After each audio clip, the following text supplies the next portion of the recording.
अस्सलाम वालेकुम नाज़रीन, HPS न्यूज़ में खुशामदीद। आपको ताज़ा तरीन सूरत हाल से अपडेट करते चलें। जोही से खलील अहमद लगारी की रिपोर्ट के मुताबिक जोही के मकामी बास जुल्म और नाइंसाफ़ी के खिलाफ ठेला चलाने वाला मजदूर अपने बच्चों समेत जोही प्रेस क्लब के सामने सरापा एहतजाज। मुसलसल एहतजाज करने के बावजूद इंसाफ नहीं मिलता। अब्दुल रज़ाक चौहान।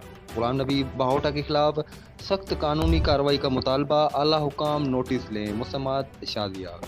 तफसीलात के मुताबिक ठेला चलाने वाला मजदूर, बच्चों का पेट पालने वाला जोही का रिहायशी अब्दुल रज़ाक चौहान असर गुलाम नबी बाहोटा के जुल्म और ज्यादती से तंग आकर जोही प्रेस क्लब के सामने दोबारा एहतजाज करने पर मजबूर।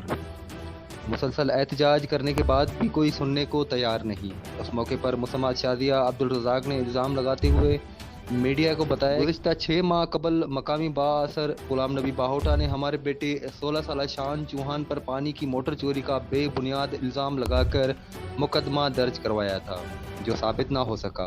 जबकि 6 माह गुजर जाने के बावजूद सियासी बुनियादों पर हमें झूठे मुकदमात में फंसाने समेत मौतमार धमकियां देकर हिरासा करता रहता। मुसलसल एहतजाज करने के बावजूद कोई सुनने को तैयार नहीं। उन्होंने chief justice of Pakistan, IG Sindh, DIG Hyderabad से पुरजोर मुतालबा करते हुए कहा, गुलाम नबी बाहोटा के खिलाफ कानूनी कार्रवाई अमल में लाई जाए और हमें इंसाफ और तहफ़्फ़ुज़ फराहम किया जाए। बसूरत जोही DSP ऑफिस के सामने एहतजाजी धरना दिया जाएगा।